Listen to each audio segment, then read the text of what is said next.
एक बार एक गांव में सूखा पड़ गया। सूखे की वजह से सारी फसलें खराब हो गईं। गांव के सारे तालाब और कुएं भी सूखने लगे।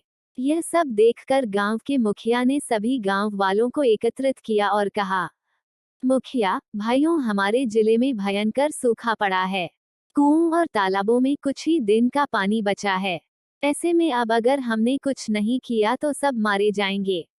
यह सुनकर सभी गांव वाले आपस में विचार करने लगे कि क्या करें, लेकिन किसी को कोई उपाय नहीं मिल पा रहा था। मुखिया और गांव वालों ने मिलकर बात की। फिर मुखिया ने कहा, मुखिया भाइयों, हमें लगता है कि यह को दैवीय आपदा है। इसके समाधान के लिए हम गुरु जी के आश्रम चलते हैं। आप तो जानते हैं, यहाँ से उत्तर दिशा की ओर जाने पर गुरु जी का आश्रम है। वहां जाकर उनसे ही कोई समाधान पूछते हैं। अगले दिन गांव के सभी लोग गुरु जी के आश्रम में पहुंच जाते हैं। वहां जाकर देखते हैं कि एक छोटी सी झील के किनारे बहुत से साधु बैठे तपस्या कर रहे हैं। पास ही कुछ साधु हवन कर रहे हैं। चारों ओर हरियाली ही हरियाली थी। गांव के मुखिया ने एक साधु से पूछा, मुखिया साधु बाबा, गुरुजी कहाँ मिलेंगे? साधु, क्या काम है आपको? मुखिया ने अपने गांव की सारी परेशानी बता दी। यह सुनकर साधु ने कहा, साधु आप लोग विश्राम करें, गुरुजी अभी ध्यान मुद्रा में हैं। कुछ देर बाद मैं उन्हें आपके आने की सूचना दूंगा। मुखिया और गांव वाले वहीं हरी हरी घास पर बैठ गए। ऊपर पेड़ों की छाया थी, नीचे हरी घास। चारों ओर खुशी का माहौल देखकर सब अपना डैक भूल गए। कुछ देर बाद साधु ने आकर बताया कि गुरुदेव आपको बुला रहे हैं। मुखिया और कुछ लोग गुरु जी की कुटिया में पहुंच गए। उन्होंने दंडवत गुरु जी को प्रणाम किया। गुरु जी बताइए, क्या कष्ट है? आप सब यहाँ किस लिए पधारे हैं? मुखिया ने सारी बात बता दी। गुरु जी, यह तो प्रभु की इच्छा है, मैं इसमें क्या कर सकता हूँ। जिस जीव का समय पूरा हो जाता है वह भगवान की शरण में चला जाता है। जाओ श्री हरि का नाम जपो, वही तुम्हारे कष्ट का निवारण करेंगे। मुखिया, गुरु जी हम सूखे की मार झेल रहे हैं। फसलें हमारी नष्ट हो चुकी हैं। हमारा परिवार भूखों मर रहा है। आप भगवान का नाम जपने की बात कर रहे हैं। ऐसे में भगवान का नाम कैसे जप सकते हैं? यह सुनकर गुरुजी हंसने लगे। गुरुजी, अच्छा तो ठीक है, मैं तुम्हें अपने आश्रम के सबसे छोटे साधु जिसकी उम्र 5 वर्ष है उसे तुम्हारे साथ भेज देता हूँ। वह तुम सबकी ओर से नाम जप करेगा, जिससे बारिश हो जाएगी। लेकिन मेरी एक शर्त है, उस बालक को कोई कष्ट नहीं होना चाहिए। वह वहाँ केवल 8 दिन रहेगा। आपको उसकी सेवा करनी होगी। अगर वो आपकी सेवा से प्रसन्न हो गया तो हरि भी प्रसन्न हो जाएंगे।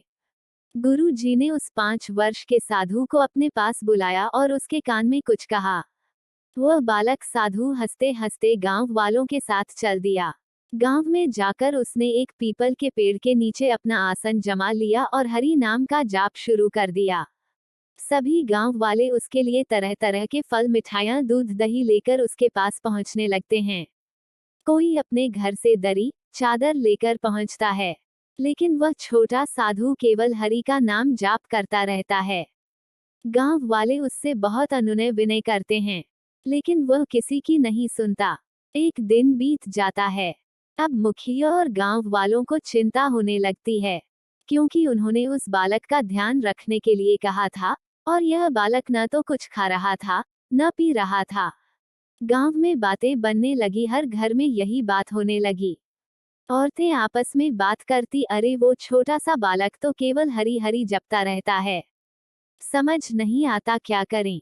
इधर गांव के मुखिया और गांव वाले बार बार उसके पास जाते और बोलते, महाराज हरि हरि बाद में जप लेना, पहले कुछ खा लो। पूरा गांव यही बातें बना रहा था। इसी तरह 7 दिन बाद जाते हैं। सभी गांव वाले बालक के समीप बैठकर रोने लगते हैं और प्रार्थना करने लगते हैं, महाराज हमें बारिश नहीं चाहिए, लेकिन आपको कुछ हो गया तो हम गुरु जी को क्या मुंह दिखाएंगे, इसलिए हरी हरी छोड़कर कुछ खा लीजिए। पूरा गांव बैठ यही प्रार्थना करने लगता है, हे प्रभु, हे श्रीहरि, इस बालक का उपवास पूरा करवा दीजिए। पूरी रात बैठने के बाद सुबह काले काले बादल उमड़ आए और कुछ ही देर में झमाझम बारिश होने लगी। लेकिन गांव वाले बारिश भूलकर वह बालक भीग न जाए इसलिए वे बांस खड़े करके छप्पर बनाने में लग गए। मुखिया, हे प्रभु श्री हरि, हम तो पहले ही से परेशान थे। आपने बारिश और करा दी, इस बारिश को बंद कर दीजिए। कहीं यह भूखा बालक बारिश में भीग गया, बहुत चिंता बढ़ जाएगी। यह सब देखकर उस साधु बालक ने आंखें खोल दी और कूदकर खड़ा हो गया। बालक साधु, मेरा काम हो गया। आपके गांव में बारिश हो गई, अब मैं चला। वह बालक आगे आगे चल रहा था। पूरा गांव उसके पीछे पीछे आश्रम तक पहुंच गया। गुरु जी, मुखिया जी, आपकी परेशानी खत्म हो गई, अब क्यों आए हो? मुखिया और पूरा गांव गुरुजी के पैरों में गिर गया। मुखिया, गुरुजी, आपके इस नन्हे साधु ने न तो कुछ खाया और न कुछ पिया, केवल हरि हरि का जाप करता रहा। हमें तो कुछ भी ध्यान नहीं रहा। हम तो इसे बचाने में लगे रहे। हमारे कारण इसे बहुत कष्ट हुआ, हमें क्षमा कर दीजिए। गुरुजी, इस बालक को मैंने ही उपवास करने के लिए कहा था। यह तो कई महीने का उपवास रख सकता है। यहाँ तो केवल 8 दिन ही हुए थे।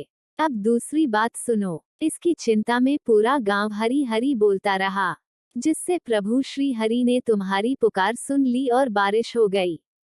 चाहे तुम इसे बचाने के लिए ही सही, लेकिन खुद भूखे प्यासे रहकर इसकी चिंता में मुंह से हरि हरि बोलते रहे।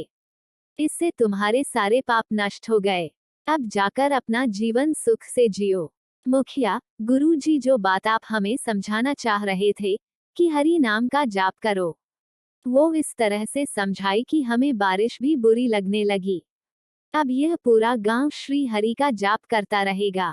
जिस पेड़ के नीचे बैठकर हमारे नन्हे से साधु ने जप किया है, वहां श्री हरि का एक मंदिर बनाया जाएगा। गुरुजी से आशीर्वाद लेकर सभी गांव वाले वापस आकर श्री हरि का नाम जपते हुए जीवन बिताने लगे।